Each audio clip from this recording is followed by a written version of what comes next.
بسم الله الرحمن الرحيم الحمد لله نحمده ونصلي على رسوله الكريم أما بعد رب اشرح لي صدري ويسر لي أمري واحلل عقدة من لساني يفقه قولي اللهم فقهنا في الدين وعلمنا التأويل আলহামদুলিল্লাহ যাবতীয় প্রশংসা আল্লাহ পাকের জন্য যে আল্লাহ রাব্বুল আলামিন আমাদেরকে হেদায়েত দেওয়ার জন্য এই পবিত্র রমাদান মাসে কোরআন নাজিল করেছেন এবং এই রমাদান মাসে আমাদেরকে কোরআনুল কারীমের অর্থ অনুবাদ এবং সালাত অনুধাবন করছে দার্সে বসার তৌফিক দান করেছেন আলহামদুলিল্লাহ। অগণিত অসংখ্য দরুদ এবং সালাত বর্ষিত হোক প্রিয় নবী সাল্লাল্লাহু আলাইহি ওয়াসাল্লামের প্রতি। আল্লাহুম্মা সাল্লি আলা মুহাম্মাদ কামা সাল্লাইতা আলা ইব্রাহিম ওয়া আলা আলি ইব্রাহিম ইন্নাকা হামিদুম মাজিদ। আল্লাহুম্মা বারিক আলা মুহাম্মাদ ওয়া আলা আলি মুহাম্মাদ কামা বারাকতা আলা ইব্রাহিম ওয়া আলা আলি ইব্রাহিম ইন্নাকা হামিদুম মাজিদ। আজকে আমরা শুরু করছি ইনশাআল্লাহ আমাদের লেসন 15 থেকে। আমাদের আজকে নির্ধারিত সূরা হলো দুটি, একটা হচ্ছে সূরাতুন নাসর এবং সূরাতুল কাফিরুন।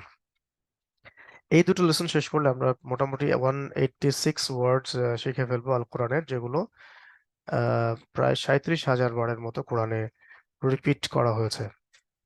তো আব্দুল্লাহ ইবনে আব্বাস রাদিয়াল্লাহু আনহু এর মতে রাসূলুল্লাহ সাল্লাল্লাহু আলাইহি ওয়াসাল্লামের উপরে নাজিলকৃত সর্বশেষ সূরাটা ছিল সূরা নাসর, পূর্ণ সূরা।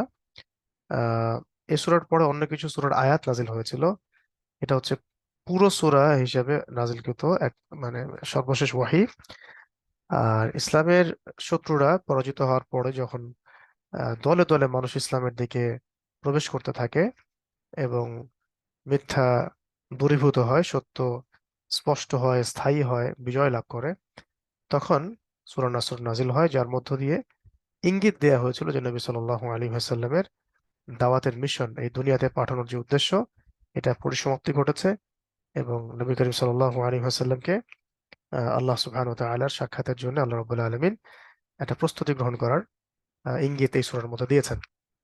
তো আমরা আগে ওয়ার্ড বাই ওয়ার্ড দেখে নিব। বিসমিল্লাহির রহমানির রহিম। আউযু বিল্লাহি মিনাশ শাইতানির রাজিম। আউযু, তাআউয অর্থ আপনার নিশ্চয়ই এখন মনে আছে, জানেন, বুঝেন। আউযু আমি আশ্রয় প্রার্থনা করছি, বিল্লাহি আল্লাহর নিকটে, মিনাশ শাইতান শয়তান হতে, আর রাজিম বিতাড়িত। বিসমিল্লাহ আল্লাহর নামে শুরু করছি। আর রহমান যিনি পরম করুণাময়, আর রহিম অসীম দয়ালু। প্রথম আয়াত, ইযা জাআ নাসরুল্লাহি ওয়াল ফাতহ। ইযা জাআ নাসরুল্লাহি ওয়াল ফাতহ। ইযা মানে যখন, আর ইজ মানেও যখন। ইযা মানেও যখন, ইজ মানেও যখন। ইযা ব্যবহৃত হয় ভবিষ্যৎকালে যখন বোঝাতে, যেমন ইযা জুলজিলাতিল আরদু জিলজালাহা, মানে যখন পৃথিবী প্রবলভাবে প্রকম্পিত হবে, ফিউচারে হবে। ঠিক আছে। আর ইজ মানেও যখন, এটা পাস্টে, অতীতকালে যখন, যেমন ইজ ক্বালা রাব্বুকা লিল মালাইকা ইন্নী জাইলুন ফিল আরদি খলিফা। স্মরণ করুন হে নবী সেই সময়ের কথা যখন আপনার রব ফেরেশতাদেরকে বলেছিলেন যে ইন্নী জাইলুন ফিল আরদি খলিফা, আমি পৃথিবীতে আমার খলিফা পাঠাতে চাই। তো ইজ এবং ইজার পার্থক্য আশা করি বুঝতে পেরেছেন। তো এখানে ইজা ফিউচার টেন্সের অর্থ নিয়ে এখানে শুরু করা হয়েছে। ইজা জা, নর্মালি জা শব্দের অর্থ কিন্তু আসলো। ঠিক আছে, যখন আসলো, এটা তো আর অর্থ হয় না যখন আসবে, যখন আসবে। এই কারণে এই ইজা সামনে আসার কারণে এই সূরার মধ্যে যতগুলো মানে ফিউচার টেন্সের, সরি সরি, এই ইজার সামনে আসার কারণে এই সূরার মধ্যে যতগুলো পাস্ট টেন্সের মানে ফেল আছে আর কি, ক্রিয়া আছে, এগুলো ফিউচারের অর্থ দিবে, এগুলো ফিউচার টেন্সের অর্থ দিবে। ঠিক আছে, এটা মুদারে এর অর্থ নিয়ে আসবে, কিন্তু যদিও এগুলো মাজির সিগা, মানে মাজির মানে অতীতকালের ফর্ম আর কি। এগুলো আপনারা বুঝবেন ইনশাল্লাহ সামনে, যখন গ্রামার সামনে আমরা স্টার্ট করব এবং এর ভিতরে ঢুকবো। তো মনে রাখবেন এই সূরার মধ্যে এই ইদা সামনে আসার কারণে আমাদের অতীতকালের ক্রিয়াগুলো ভবিষ্যৎকালের অর্থ দিবে। তো ইদা জা, জা মানে আসলো, কিন্তু এখানে আমরা অর্থ নিব ইদা জা যখন আসবে। নসরুল্লাহ, নসর মানে সাহায্য, আল্লাহ মানে আল্লাহর, আল্লাহর সাহায্য। বিসমিল্লাহ আল্লাহর নাম, বাইতুল্লাহ আল্লাহর বাড়ি। এটা ইজাফাত হয়েছে, এখানে মোজাফ মোজাফ ইলাইহি আছে, এটা পরে বুঝবেন ইনশাল্লাহ। তো নাসরুল্লাহ মানে আল্লাহর সাহায্য, আল্লাহর সাহায্য। ঠিক আছে, সম্বন্ধ পদ বলি আমরা বাংলায়। ওয়াল ফাতহ এবং বিজয়। মানে যখন আসবে আল্লাহর সাহায্য এবং বিজয়, যখন আসবে আল্লাহর সাহায্য এবং বিজয়। ঠিক আছে, তারপরে কি?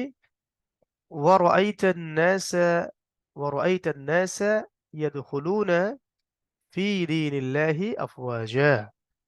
ওয়া এবং রাআইতা, রাআইতা মানে তুমি দেখলে, ঠিক আছে, বা দেখেছো। কিন্তু এখানে পাস্ট টেন্স অর্থ নিব না। এবং তুমি দেখবে, হে নবী তুমি বা আপনি দেখবেন, নাসা মানুষকে বা লোকজনকে, মানে মানব জাতিকে, মানুষদেরকে কি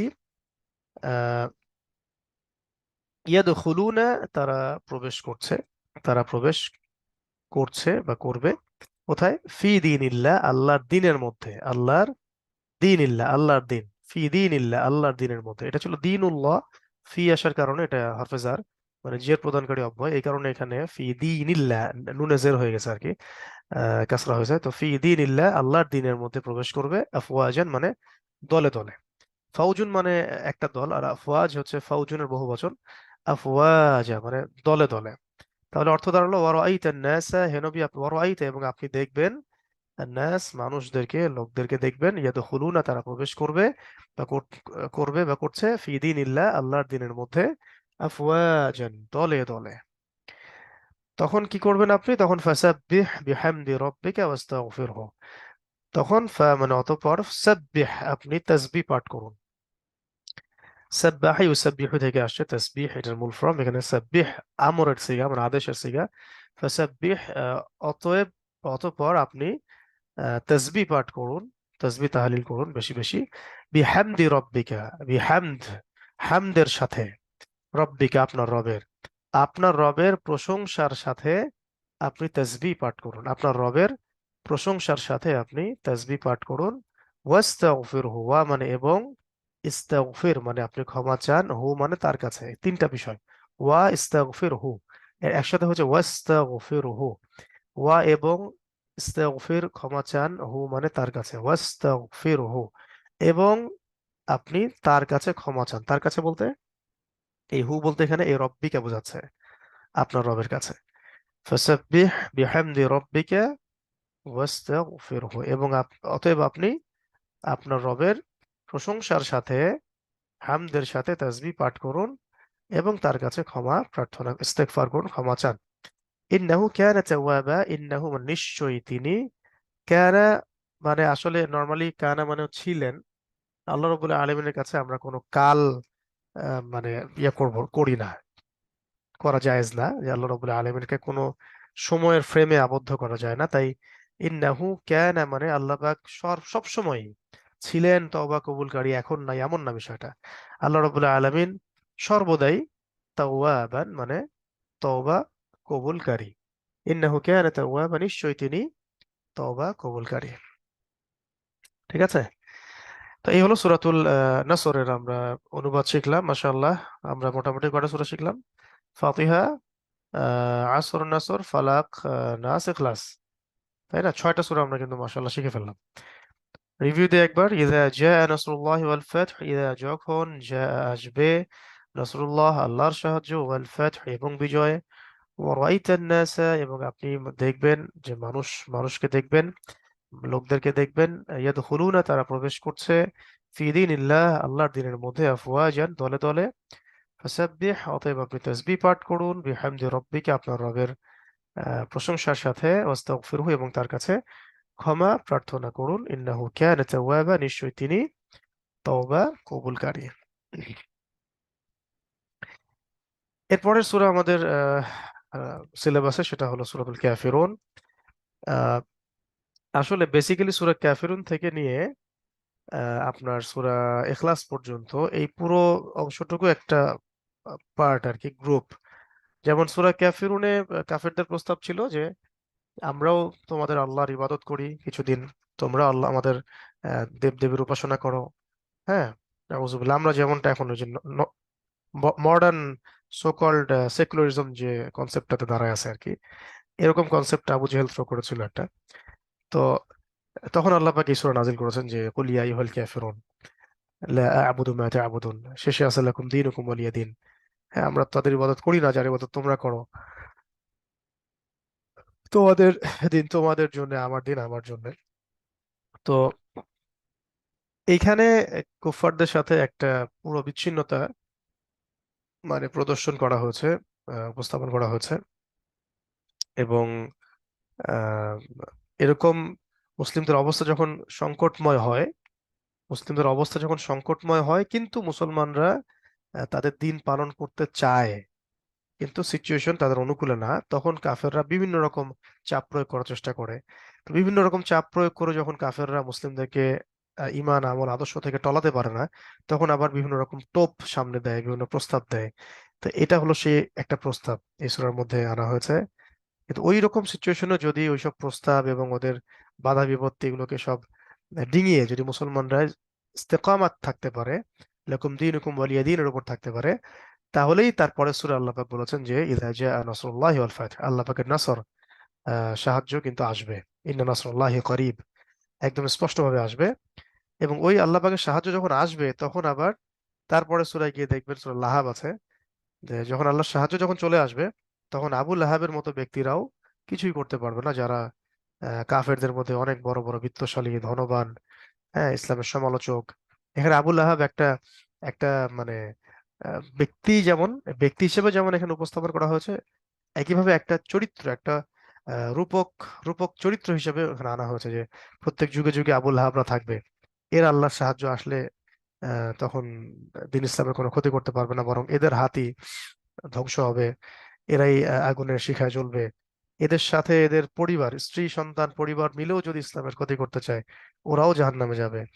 কারণ তারা এমন এক আল্লাহ পাকের সাথে মানে যুদ্ধে অবতীর্ণ হয়েছে, যে আল্লাহ পাক কুল হু আল্লাহ আহাদ, তারপরে সূরা আল্লাহ বলছেন সে আল্লাহ পাক এক। তো এইভাবে একটা সিকোয়েন্স আছে এগুলোর মধ্যে, এগুলো একটু বুঝতে হবে আপনাদেরকে গবেষণা করে। তো আমাদের এখন যে সূরাটা সেটা হলো সূরা কাফিরুন। তো সূরা কাফিরুন এর আমরা তো প্রসঙ্গ একটু বললামই, যে যখন বাকি জীবন চলছে, সিরাত পড়লে বুঝতে পারবেন, বাকি জীবনে যখন সাহাবীদের উপর নির্মম নির্যাতন চলছে আর কি, ঠিক ওই সময়গুলোতে অনেকগুলো প্রস্তাব দেওয়া হয়েছিল মুসলিমদেরকে, যে আম, আবু তালেবকে গিয়ে বলা হচ্ছে তোমার ভাতিজাকে থামাও। তো তিনি বলছেন, ভাতিজা তুমি আমার কাঁধের উপরে এত বোঝা দিও না। নবীজি বলছেন সাল্লাল্লাহু আলাইহি ওয়াসাল্লাম, আমার এক হাতে সূর্য এক হাতে চাঁদ এনে দিল, আমি এই দাওয়াত প্রদান থেকে বিরত হব না। হয় আমি এই দাওয়াত প্রদান করতে করতে আল্লাহর দিন জমিনে বিজয় লাভ করবো, অথবা আমরা হালাক হয়ে যাব, ধ্বংস হয়ে যাব। তো এটা একটা প্রস্তাব দিয়ে হলো না কাজ। তারপরে একটা প্রস্তাব দেওয়া হয়েছিল যে আরবের সুন্দরী মেয়েদেরকে দিচ্ছি, টাকা দিচ্ছি, কাবা ঘরের চাবি দিচ্ছি, ক্ষমতা দিচ্ছি, ইত্যাদি ইত্যাদি, তুমি এই দাওয়াত দেওয়া বন্ধ করে দাও। তো সেটাও হলো না কাজ। ঠিক আছে, বরং নবী সাল্লাল্লাহু আলাইহি ওয়াসাল্লাম উল্টা দাওয়াত দিলাম সাল্লাল্লাহু আলাইহি সাল্লাম, যে আপনারা বরং বলেন কুলু লা ইলাহা ইল্লাল্লাহ তুফলিহুন, আপনারা বরং কালিমা পড়েন তাহলে সফল হয়ে যাবেন। হ্যাঁ, আরব আজম উভয়ের রাজত্ব পাবেন। আবার উতবা এসে একটা ট্রাই করেছিল নবী সাল্লাল্লাহু আলাইহি ওয়াসাল্লামকে দ্বিতীয় দফায় ইয়ে করার জন্য, প্রস্তাব দেওয়ার জন্য। ঠিক আছে, তো তিনি হামিম সজদার সূরার তেলাওয়াত শুনিয়ে দেন। এরপর সে নিজেও বুঝতে পারে যে এটা আল্লাহর কালাম।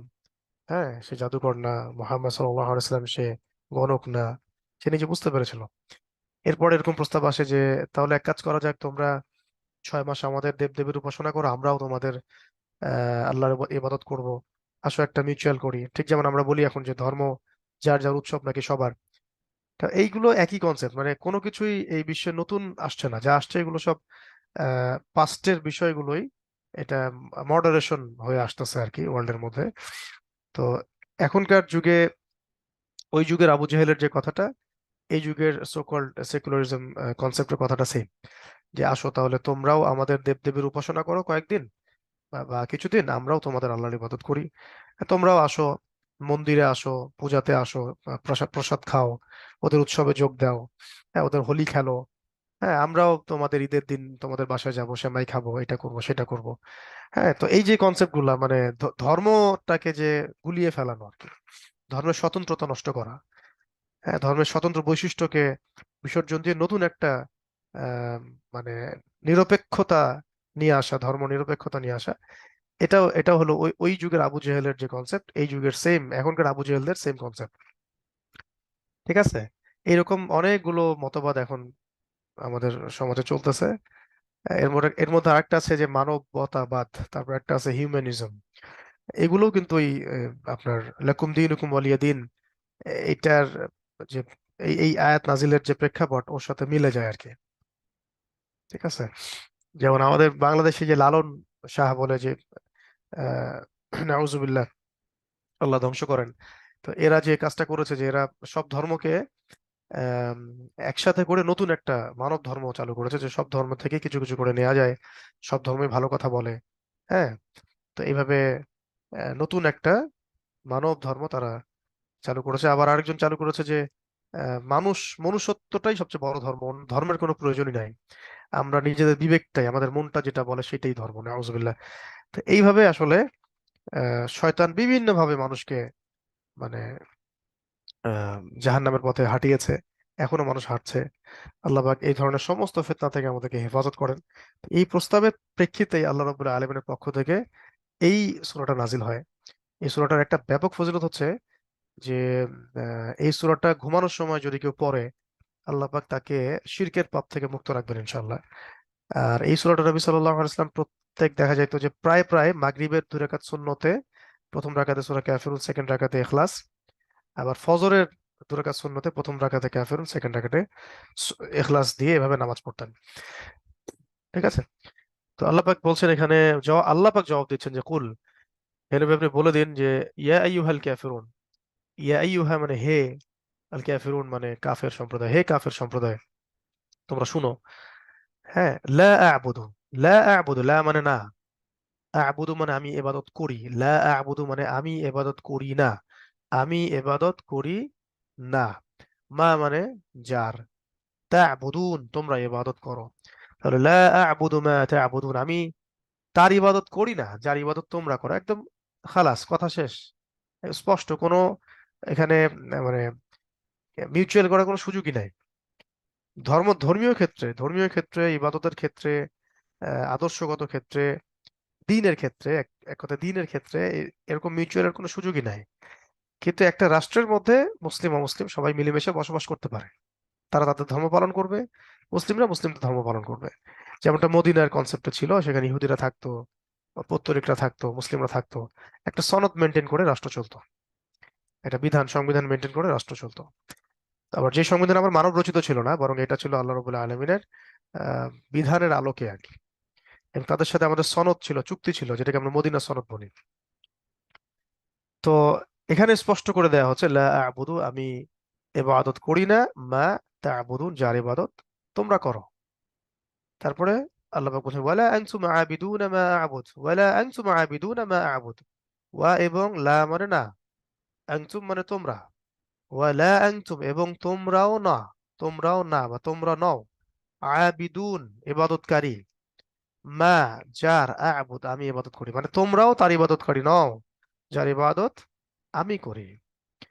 তারপরে ওয়ালা আনা আবিদুম মা আবাদতুম, ওয়া এবং লা না, আনা মানে আমি, আবিদ ইবাদতকারী এবং আমি ইবাদতকারী নই, মা মানে যার, আবাদতুম তোমরা ইবাদত করছো বা করো, এবং আমি তার ইবাদতকারী নই যার ইবাদত তোমরা করছো বা করো। ওয়ালা আনতুম আবিদুনা মা আ'বুদ, আগেরটা রিপিট করা হয়েছে, ওয়ালা আনতুম আবিদুন এবং তোমরা ইবাদতকারী নও, মা আ'বুদ যার ইবাদত আমি করি। লাকুম দীনুকুম ওয়ালিয়া দিন, লাকুম দীনুকুম তোমাদের, লাকুম মানে তোমাদের জন্য, দীনুকুম তোমাদের দিন, লাকুম দীনুকুম তোমাদের জন্য তোমাদের দিন, ওয়ালিয়া আমার জন্য, দিন মানে দিন, আমার জন্য আমার দিন, লাকুম দীনুকুম ওয়ালিয়া দিন তোমাদের দিন তোমাদের জন্য, আমার দিন আমার জন্য। সুবহানাল্লাহ, মানে যেই সূরা, যে আয়াত নাজিল করে আল্লাহ রাব্বুল আলামিন কাফেরদের সাথে, মুশরিকদের সাথে, পৌত্তলিকদের সাথে, সবার সাথে ধর্মীয় বিচ্ছেদ ঘোষণা করলেন, ধর্মীয় আদর্শগত পুরো বিচ্ছেদ ঘোষণা করলেন, সেই আয়াতকে দলিল হিসেবে উপস্থাপন করে রাজনীতিবিদরা দেখা যাচ্ছে আমাদের সমাজগুলোতে, আমাদের কন্টিনেন্টগুলোতে, ওয়ার্ল্ড ওয়াইড সব জায়গাতে আর কি, এই আয়াতগুলোকে ব্যবহার করে তারা সেকুলারিজমের পক্ষে দলিল নিয়ে আসছে যে লাকুম দীনুকুম ওয়ালিয়া দিন, ধর্ম যার যার উৎসব সবার, নাউজুবিল্লাহ। ঠিক আছে। অথচ এখানে বলা হচ্ছে তোমাদের দিন তোমাদের জন্য, আমার দিন আমার জন্য। এগুলো দেখলে আমাদের আসলে ওই ওই হাদিসটা মাথায় চলে আসে যে নবী করিম সাল্লাল্লাহু আলাইহি ওয়াসাল্লাম উমর রাদিয়াল্লাহু আনহুকে সম্ভবত বলেছিলেন, আসছে মূলত উমর রাদিয়াল্লাহু আনহুর কল থেকে। তিনি বলছিলেন আরেকজন সাহাবীকে যে তোমরা কি জানো যে ইসলাম কবে ধ্বংস হবে, কখন ধ্বংস হবে? তখন অন্য সাহাবীরা বলছিলেন তার খেলাফতের সময় যে আমিরুল মুমিনিন আপনিই বলেন, আপনি ভালো জানেন, আপনি বলেন। তখন তিনি বলছিলেন যে যখন তিনটা বিষয় সংঘটিত হবে তখন বুঝে নেবে ইসলাম ধ্বংস হয়ে গেছে বা ধ্বংস হয়ে যাচ্ছে। এক, দল্লাতুল আলেম, আলেম যারা থাকবে, ওলামায়ে কেরাম আলেমদের পথভ্রষ্টতা, মানে আলেমরা যখন পথভ্রষ্ট হয়ে যাবে, দল্লাতুল আলেম, আলেম। আর ওয়াল আইম্মাতি ওয়া আইম্মাতিল মুদিল্লিন, এবং পথভ্রষ্ট শাসক যখন আসবে সমাজের মধ্যে, শাসক পথভ্রষ্ট, মুদিল্লিন গোমরাহ পথভ্রষ্ট শাসক যখন আসবে, দুইটা, আলেমদের পদস্খলন, পথভ্রষ্ট শাসক বর্গের আগমন, এবং ওয়াল ওয়াল মুনাফিকিন ফি জিদারি কিতাবিল্লাহ। আর মুনাফিক যারা, তারা যখন আল্লাহর কিতাব নিয়ে বাকবিতণ্ডায় লিপ্ত হবে, তখন বুঝে নেবা যে ইসলাম ধ্বংস হয়ে গেছে। তো এগুলো হচ্ছে মানে ওমর রাদিয়াল্লাহু আনহু তাদের মতো জ্ঞানী মানুষদের আহ, কওল থেকে হাদিসের মধ্যে আসছে, কিতাবের মধ্যে আমরা পাই। কি পরিমাণ গভীর জ্ঞান থাকলে মানুষ এইভাবে মানে একটা ইন্টারপ্রিটেশন দিতে পারে যে ইসলাম এভাবে ধ্বংস হবে। আসলে বাস্তবতা তাই হয়েছে এখন। তো সূরা কাফিরুন এর প্রকৃত অর্থ ব্যাখ্যা বোঝার আল্লাহ পাক আমাদেরকে তৌফিক দান করেন, এবং সমস্ত রকম শিরক, কুফর, নেফাক থেকে আল্লাহ পাক আমাদেরকে হেফাজত করেন। মানব রচিত সমস্ত এইসব তন্ত্র মন্ত্র ইজম মতবাদ থেকে আল্লাহ পাক আমাদের দেশ, আমাদের জাতি, আমাদের যুবক যুবতী, আপামর জনসাধারণ এবং আমাদের ওলামা একরাম সহ সবাইকে আল্লাহ পাক হেফাজত করেন, এবং এগুলোর পিছনে যে কুফর, শিরিক এবং নেফাক আছে এগুলো স্পষ্ট করে বোঝার তৌফিক আল্লাহ আমাদেরকে দান করেন। অন্যথায় এমন এমন যেন না হয় যে কোরআন এবং হাদিস আমাদের হাতে থাকার পরেও আমরা এইসব কুফর, শিরিক, নেফাক চিনতে পারলাম না। আহ, পরে কাফের, মুশরিক, মুনাফিক হয়ে কবরে চলে গেলাম, নাউজুবিল্লাহ। আল্লাহ পাক আমাদেরকে এরকম হতভাগাদের কাতারভুক্ত হওয়া থেকে হেফাজত করে নেবেন। তো আজকে এই দুটো সূরা থাকবে, আপনাদের আগের তো আরো 4টা 5টা সূরা ছিল। এখন আমরা যাব হাদিসের মধ্যে। আর হাদিসও আগাচ্ছে আলহামদুলিল্লাহ ভালো। সূরাগুলো শেষ হয়ে গেলে আমরা আহ সলাত অংশে যাব এবং পাশাপাশি গ্রামার অংশ যাব ইনশাআল্লাহ। 15টা হাদিস পড়া ছিল, আমি যতটুকু জানি আপনাদের আজকে 16 থেকে 20 পড়া দিচ্ছি। আহ জুমার দিন হিসেবে আমাদের সবারই অনেক ব্যস্ততা থাকতে পারে আজকে। তো 16 থেকে 20 পড়া দিচ্ছি। এটা পড়ানোর পরে আমরা দিনী বোনদের কাছ থেকে পড়া নিব ইনশাআল্লাহ। ভাইরা ক্লাস থেকে লিভ করবেন। 16 নম্বর হাদিস শরীফ, নবী সাল্লাল্লাহু আলাইহি ওয়াসাল্লাম বলেছেন, قال رسول الله صلى الله عليه وسلم مانع الزكاة يوم القيامة في النار. مانع, মানাআ থেকে আসছে আর কি। মানাআ এটা মাজির, মানি এটা ফাইল। মানাআ মানে সে নিষেধ করলো, মানি মানে যে নিষেধ করে, যে বারণ করে। এখানে আসলে জাকাতের সাথে সম্পৃক্ত করা হয়েছে। মানিউ যাকাত মানে জাকাত যে ব্যক্তি দেয় না, জাকাত যে ব্যক্তি আদায় করে না, জাকাত যে ব্যক্তি আদায় করে না, ইয়াউমাল কিয়ামাতি, সে কিয়ামতের দিনে ফিন্নার, আগুনে থাকবে, আগুনে জ্বলবে। তো আল্লাহ পাক আমাদেরকে সবাইকে জাকাত যাদের উপর ফরজ হয়েছে হিসেব করে বের করে এই রমজান মাসে জাকাত দিয়ে দেওয়ার তৌফিক দান করে নেবেন। ঠিক আছে। তারপরে قال رسول الله صلى الله عليه وسلم, রাসূলুল্লাহ সাল্লাল্লাহু আলাইহি ওয়াসাল্লাম ইরশাদ করেছেন যে ইন্না সাদাকাতা লা তুতফিউ গাদাবা রাব্বি। সুবহানাল্লাহ, এটা চমৎকার হাদিস। ইন্না সাদাকাতা, ইন্না মানে নিশ্চয়ই, ইন্না মানে নিশ্চয়ই, ওই যে সূরা আসরে পড়েছেন, as-সাদাকাতা মানে সদকা, সদকা, এটা একটা নফল সদকা। ইন্না সাদাকাতা, সাদাকা, লা তুতফিউ, তুতফিউ মানে হচ্ছে প্রশমিত করে দেওয়া, নিভিয়ে দেওয়া। আগুন যেমন পানি দিলে নিভে যায়, ওই হালতটাকে আমরা বলি লা তুতফিউ, যে প্রশমিত করে দেয়, নিভিয়ে দেয়।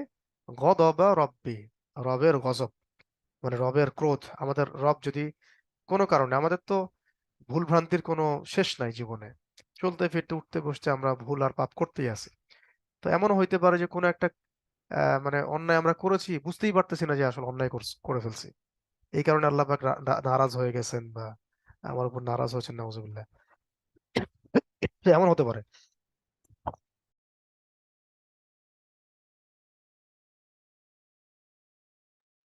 তো যেটা বলছিলাম যে আল্লাহ রাব্বুল আলামিনের গজব, ক্রোধ আমাদের বিভিন্ন কাজের কারণে আপতিত হয়ে যায়। অনেকগুলো আমরা বুঝতে পারি, কোনগুলো বুঝতেও হয়তো পারি না। তো এ থেকে বাঁচার জন্য সবচেয়ে শ্রেষ্ঠ আমল হচ্ছে তওবা ইস্তেগফার করা এবং বেশি বেশি সদকা, দান সদকা করা। দান সদকা করলে আল্লাহ পাকের যে রাগ, আল্লাহ পাকের ক্রোধ, এটা প্রশমিত হয়ে যায়, সুবহানাল্লাহ। তো আর এই দান সদকা করতে কিন্তু নারীদেরকে বেশি বেশি উৎসাহিত করা হয়েছে। নবী করিম সাল্লাল্লাহু আলাইহি ওয়াসাল্লাম খুতবার মধ্যে নারীদেরকে বিশেষভাবে উৎসাহিত করেছেন যে তারা যেন দান সদকা বাড়ায়। তো এটা শোনার পরে বহু নারী তাদের কানের অর্নামেন্টস, হাতের এইটা ওইটা বেলাল রাদিয়াল্লাহু আনহুর হাতে দেয়া শুরু করেছিলেন। তো আহ, মেয়েদেরকে এটা থেকে আমরাও রিকোয়েস্ট করবো বা আহ্বান জানাবো যে দান সদকার পরিমাণ বাড়ান আপনারা। কারণ নবী করিম সাল্লাল্লাহু আলাইহি ওয়াসাল্লাম একটা হাদিসে বলেছিলেন যে আমি আগুন, জাহান্নাম আমাকে মেরাজের রাত্রে দেখানো হয়েছে। সেখানে আমি অধিকাংশ অধিবাসী দেখেছি নারী জাতি, যেটা আমরা এখনকার এই আহ, বেলাল্লাপনার যে যুগটা চলছে, এটা তো চোখে না দেখলে আমরা এই হাদিসের উপর ইয়াকিন এতভাবে আসতো না যে আসলেই আসলেই কথাটা কতটা সত্য। আমরা এখন সমাজের বাইরে জাস্ট রাস্তাঘাটে বের হলেই বুঝতে পারি যে এটা কেন হতে পারে, কি কারণে। তো এই জন্য বেশি বেশি দান সদকা করার জন্য উৎসাহিত করা হয়েছে। আপনারা সবাই, ছেলে মেয়ে সবাই, আমরা দান সদকা বেশি বেশি করার চেষ্টা করবো ইনশাল্লাহ। আর সর্বশ্রেষ্ঠ দান কিন্তু আপনার কষ্ট অবস্থাতে দান করাটা সর্বশ্রেষ্ঠ দান। তারপরে আপনার আত্মীয়দের, নিকট আত্মীয়দেরকে দান করা সর্বশ্রেষ্ঠ দান। রক্তের সম্পর্ক যাদের তাদেরকে দান করা এবং নিজের পরিবারের পিছনে খরচ করা, এটা সর্বশ্রেষ্ঠ দানের অন্তর্ভুক্ত। এছাড়াও একটা সর্বশ্রেষ্ঠ দান হচ্ছে আল্লাহ রাব্বুল আলামিনের পথে দাওয়াত এবং জিহাদের জন্য অর্থ ব্যয় করা। এই কয়েকটা ক্ষেত্র আমরা মাথায় রেখে দান সৎকার করবো ইনশাআল্লাহ। আল্লাহ পাক তৌফিক দান করেন। 18 নম্বর হাদিসে নবী রাসূল সাল্লাল্লাহু আলাইহি ওয়াসাল্লাম বলেছেন, আল ইয়াদুল উলিয়া খায়রুম মিন ইয়াদিস সুফলা। একটা অসাধারণ হাদিস। ইয়াদু মানে হাত, উলিয়া মানে উপরের, হ্যাঁ, খয়র মানে উত্তম। আসসালাতু খয়রুম মিনান নাওম, জানেন। মিন হতে, ইয়াদ মানে, ইয়াদুন মানে হলো হাত, সুফলা নিচে।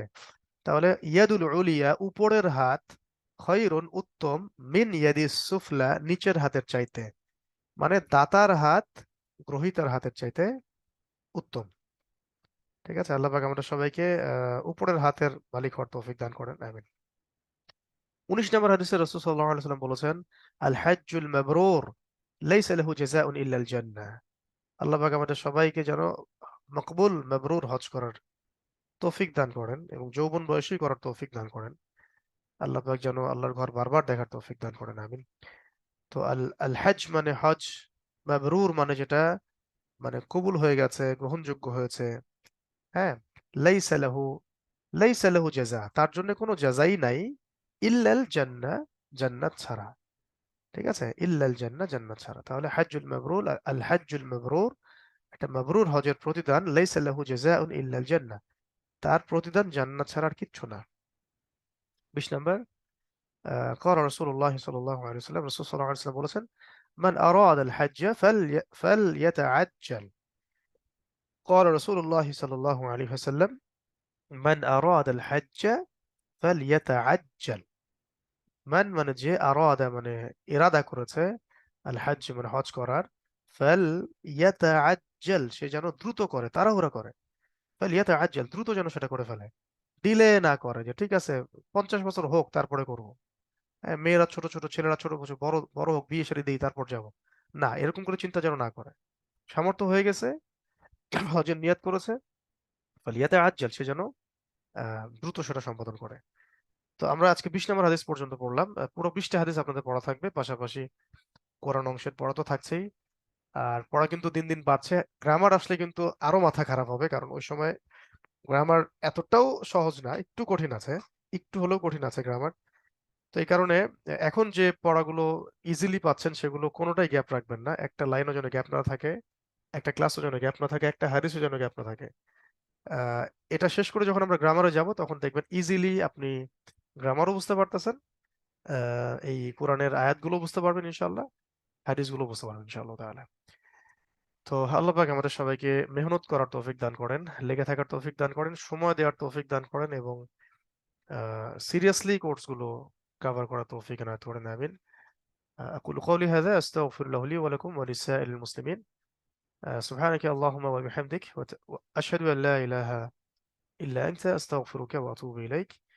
السلام عليكم ورحمة الله وبركاته. দিনী